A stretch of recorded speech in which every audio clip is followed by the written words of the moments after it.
کائنات سیریز میں جو کہانی میں آپ کے لیے لے کر آئی ہوں اس کا عنوان ہے شکاری کی موت۔ اس کے مترجم ہیں ایوب قریشی۔ یہ ایک ایسے منفرد جانور کے شکار کی کہانی ہے جس کے بارے میں اس سے پہلے نہ میں نے کبھی سنا، نہ اسے دیکھا اور نہ اس کے شکار کی کبھی کوئی کہانی میں نے اپنے چینل پہ سنائی ہے۔ یہ بات جتنی حیران کن تھی اس سے کہیں زیادہ پریشان کن تھی، مگر موس فلوری کا خیال تھا کہ خط صرف ان شکاریوں کو ہراساں کرنے کے لیے لکھا گیا ہے جو قطب شمالی میں شکار کھیلنے کے علاوہ برفانی جانوروں کی وہ کھالیں بھی چرا کر لے جاتے جو وہاں کے مقامی باشندے اپنی جان جوکھوں میں ڈال کر حاصل کرتے ہیں۔ اس سے ہمیں کوئی غرض نہیں، میں نے کندھے جھاڑتے ہوئے جواب دیا۔ شکار کا لطف بذات خود ان کھالوں سے کہیں زیادہ ہے جو وہاں کے مقامی باشندوں کے پاس ہیں۔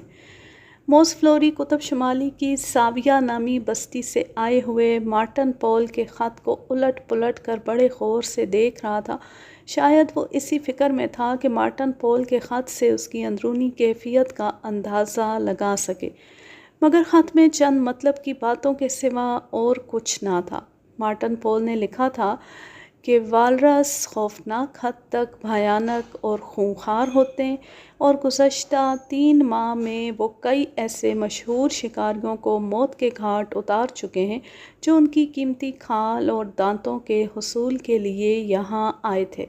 مارٹن پول نے مزید لکھا تھا کہ اگر یہ شکار پسند ہو تو آنے کی اطلاع دیں تاکہ شکار کے انتظامات مکمل کیے جا سکیں۔ مارٹن پول میرا ملازم تھا جسے صرف اسی غرض کے لیے اشیاء خوردنی کے عوض ساویہ کی بستی میں تعینات کیا گیا تھا کہ وہ ان برفانی جانوروں کے شکار اور ان کی عادات و خصائل کے بارے میں اطلاع دیتا رہے۔ وہ وہاں کا مقامی باشندہ تھا۔ موس فلوری اپنے چند ذاتی کاموں کی وجہ سے ابھی انگلستان میں ہی رکنا چاہتا تھا، مگر والرس کے شکار کے شوق نے مجھے بے چین کر دیا۔ میں کمرے میں بڑی بے قراری سے ٹہل رہا تھا۔ والرس قطب شمالی کا ایک خوفناک جانور ہے اور اپنی موٹی موٹی اور کوتاہ ٹانگوں پر چلنے کی بجائے برفانی گھاٹیوں پر رینگتا ہے۔ اس کے منہ میں بڑے بڑے نوکدار دانت ہوتے ہیں جن سے وہ اپنا شکار کرتا ہے۔ والرس قطب شمالی میں اپنی طاقت کے لحاظ سے سب جانوروں سے افضل گنا جاتا ہے۔ ایسے شکار کا یہ پہلا موقع تھا اور اسے میں کسی قیمت پر ضائع نہیں کرنا چاہتا تھا۔ والرس کے شکار کا پروگرام ابھی ملتوی کر دینا چاہیے۔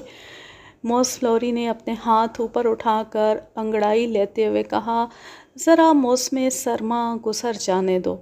موس، میں نے سنجیدگی سے کہا، مجھے معلوم ہے کہ تم اپنے ذاتی کاموں کی وجہ سے میرا ساتھ نہیں دینا چاہتے، مگر میں نے پرسوں شام تک ساویہ جانے کا ارادہ کر لیا ہے۔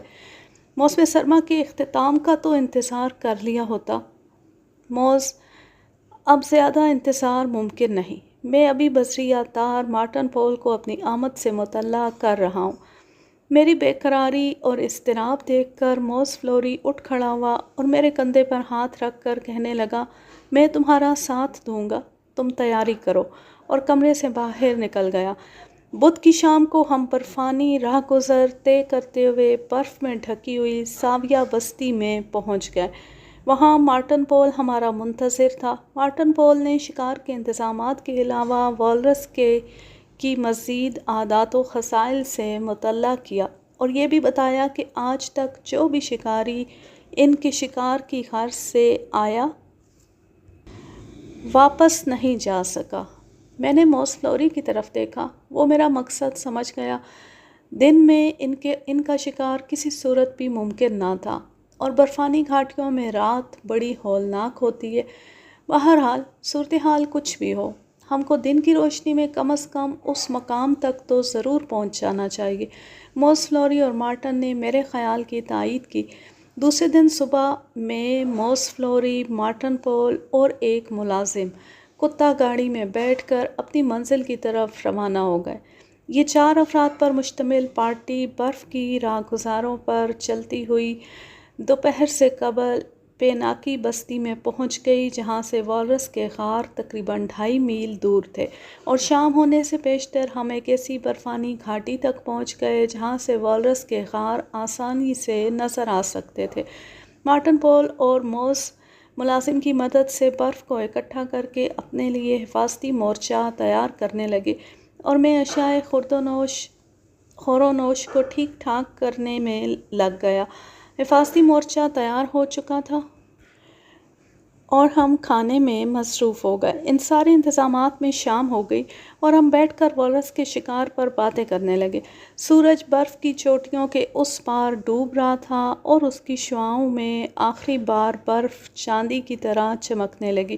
اتنے میں ملازم جو اپنے کنٹوپ کے فیتے باندھ رہا تھا چلایا، "وہ رہے والرس!" میں نے اپنی دوربین سنبھالی اور ملازم کے اشارے کی طرف دیکھنے لگا، مگر میرے دیکھنے سے پیشتر ہی کوئی چیز حرکت کرتی ہوئی ایک برفانی چوٹی کی اوٹ میں ہو گئی اور میں والرس کی ہیئت کا پوری طرح اندازہ نہ کر سکا۔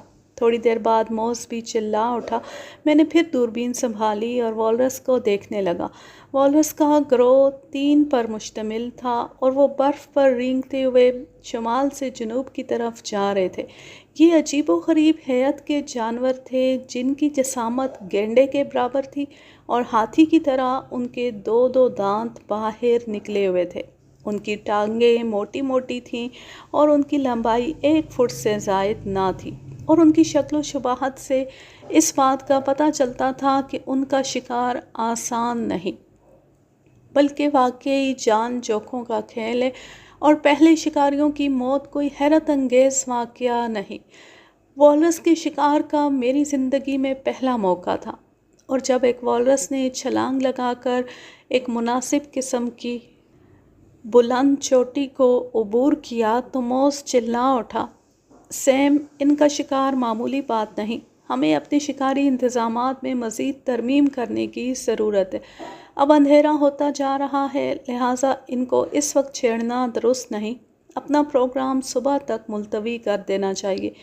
یہ رات ان راتوں سے بڑی مختلف تھی جو میں اپنی زندگی کے بیشتر حصے میں جنگلوں میں گزار چکا تھا۔ مارٹن پول نے اس علاقے کے بارے میں ایک اور سنسنی خیز خبر دی کہ یہاں سانپوں کی جو قسم موجود ہے وہ دنیا کی خطرناک ترین قسم ہے۔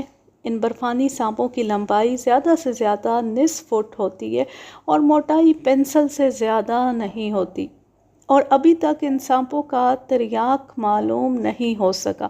مارٹن پول کا خیال درست تھا، کیونکہ جب ہم نے صبح ملازم کو آوازیں دیں تو اس نے کوئی جواب نہ دیا، اور جب مارٹن پول نے اس کا کمبل اٹھایا تو وہ مردہ پڑا تھا۔ اس کا جسم سیاہی مائل نیلا ہو چکا تھا اور اس کی گردن پر دائیں جبڑے کے نیچے ایک پیسے کے برابر چھوٹے سے زخم کا نشان تھا۔ مارٹن پول کو اس حادثے نے بڑا خوفزدہ کر دیا اور اس نے واپس چلے جانے کی درخواست کی، اور موز اس کی درخواست سن کر خاموشی سے ملازم کی نعش کی طرف دیکھنے لگا۔ ایسے لگتا تھا جیسے موز بھی مارٹن کی درخواست سے متفق ہے۔ میں نے صورتحال کا جائزہ لیتے ہوئے کہا، "موز، یہ حادثہ بالکل اتفاقیہ رونما ہوا ہے جس کا مجھے بے حد افسوس ہے، مگر اب ناکام واپس جانا بھی مناسب نہیں۔ ہم صرف آج کا دن انتظار کر لیتے ہیں اور سورج غروب ہونے تک ہم واپس پیناکی بستی میں پہنچ جائیں گے۔" موز تو رضامند ہو گیا، مگر مارٹن پول کا چہرہ مزید اتر گیا۔ ملازم کی موت سے وہ خاصا خوفزدہ ہو گیا تھا۔ صبح کی سفیدی اب آہستہ آہستہ برف سے ڈھکی ہوئی اونچی نیچی گھاٹیوں پر پھیل رہی تھی۔ میں اور موز آہستہ آہستہ والرس کی کمین گاہوں کی طرف چلنے لگے، اور تقریباً 4 فرلانگ کا کٹھن برفانی راستہ طے کرنے کے بعد ہم ایک چوٹی تک پہنچ گئے جہاں سے وہ جگہ صاف نظر آ رہی تھی جہاں ہم نے کل والرس دیکھے تھے، اور ان کا درمیانی فاصلہ صرف 2 فرلانگ تھا۔ یہی جگہ والرس کے شکار کے لیے موزوں تھی، چنانچہ ہم حفاظتی تدابیر کر کے یہیں بیٹھ گئے۔ مارٹن پول ہمارے پیچھے تقریباً 15 گز کے فاصلے پر تھا۔ ابھی صرف 10 منٹ گزرے ہوں گے کہ ہمیں پھر وہی تینوں والرس نظر آئے جو ہم نے کل شام دیکھے تھے۔ وہ مشرق کی طرف جا رہے تھے۔ میں نے موز کو ہوشیار کیا اور اپنی دوربین لگا کر والرس کی پوزیشن کا اندازہ لگا کر نشانہ درست کیا اور فائر کر دیا۔ گولی والرس کی آنکھ میں پیوست ہو گئی۔ والرس نے گولی کھا کر اپنا منہ اوپر اٹھایا اور چند سیکنڈ تک خاموش رہا، پھر اپنی گردن کو 3-4 مرتبہ گول دائرے کی شکل میں گھمایا اور بڑی لرزہ خیز آواز میں دھاڑنے لگا۔ اس کی یہ دھاڑ چیتے سے ملتی جلتی تھی۔ اسی اثناء میں موز بھی فائر کر چکا تھا۔ اس کی گولی والرس کے پیٹ میں لگی تھی۔ اس کے فوراً بعد موز نے دوسرا اور تیسرا فائر کر دیا، مگر ہماری حیرت کی انتہا نہ رہی جب والرس جوں کا توں کھڑا دھاڑتا رہا اور اس کی دھاڑ سن کر 2 اور والرس بھی پہنچ گئے تھے۔ اب والرس 5 ہو چکے تھے اور وہ زخمی والرس کے گرد چکر لگانے لگے۔ میں نے پے در پے 4 اور فائر کر دیے۔ والرس خطرے کو بھانپ گئے اور انہوں نے گولی کی سمت کا اندازہ لگا کر اکٹھے چھلانگ لگائی اور ایک چوٹی کی اوٹ میں چھپ گئے۔ ہم نے ایک دوسرے کی طرف بڑی حیرت سے دیکھا اور خاموشی سے ان کے دوبارہ سامنے آنے کا انتظار کرنے لگے۔ یہ منظر بڑا بھیانک تھا۔ ابھی 20 منٹ بھی نہ گزرنے پائے تھے کہ موز اچھل پڑا۔ اس کے بائیں جانب ایک برفانی چوٹی کے عقب سے وہی والرس نکل کر ہماری طرف آ رہا تھا۔ اس کی ایک آنکھ سے خون بہہ رہا تھا۔ میں نے بدحواسی میں جلدی سے فائر کیا مگر والرس بڑی پھرتی سے اسے بچا گیا۔ بدحواسی میں میرا دوسرا فائر بھی خالی گیا۔ والرس نے جلدی سے ایک چھلانگ لگائی اور موز پر آ گرا۔ موز نے ایک چیخ ماری اور والرس نے اپنا اگلا پاؤں موز کے منہ پر رکھ دیا۔ مارٹن پول اتنی دیر میں بھاگ کر ایک دوسری چوٹی کے پیچھے چھپ گیا۔ میں نے تیزی سے اپنا شکاری چاقو نکالا اور والرس پر حملہ آور ہوا اور اس کی دوسری آنکھ پر بھی بھرپور وار کیا۔ والرس کی دونوں آنکھوں سے خون کے فوارے چھوٹ رہے تھے مگر وہ اپنا پورا زور موز پر ڈال چکا تھا۔ میں پھرتی سے پیچھے ہٹا اور والرس پر پے در پے فائر کرنے لگا۔ والرس آخری بار ایک بھیانک دھاڑ مار کر موز کے اوپر ہی ڈھیر ہو گیا۔ میں جلدی جلدی موز کی طرف بڑھا اور مارٹن پول کو بلا کر والرس کو موز سے علیحدہ کیا اور اسے نیچے سے نکالا۔ اف! موز کی گردن اس کے جسم سے علیحدہ ہو چکی تھی، اس کی چھاتی پھٹ گئی تھی اور اس سے خون بہہ رہا تھا۔ میں نے مارٹن پول کی مدد سے موز کی ناش کو اٹھایا اور ہم جلدی جلدی واپس بھاگنے لگے، اور جب ہم پیناکی بستی میں واپس پہنچے تو والرس کے شکار یا اس کی کھال کی بجائے ہمارے کندھوں پر موز کی لاش تھی۔ دسمبر کی اس سرد شام کو جب میں انگلستان واپس پہنچا تو سارا لندن ایک اداس اور ویران کوہر میں لپٹا ہوا تھا، اور میں اس کے بعد اپنے عزیزوں اور دوستوں کی دعوتوں میں والرس کے شکار کی داستان مزے لے لے کر نہ سنا سکا اور نہ ہی کسی کو اپنی اس مہم سے محظوظ کر سکا، کیونکہ اس داستان میں کوئی بھی شکاری اہمیت کی سرگرمی نہ تھی۔ اب میں لیتی ہوں آپ سے اجازت۔ جہاں رہیں خوش رہیں، شاد و آباد رہیں، ہنستے مسکراتے رہیں۔ اللہ حافظ۔ اللہ نگہبان۔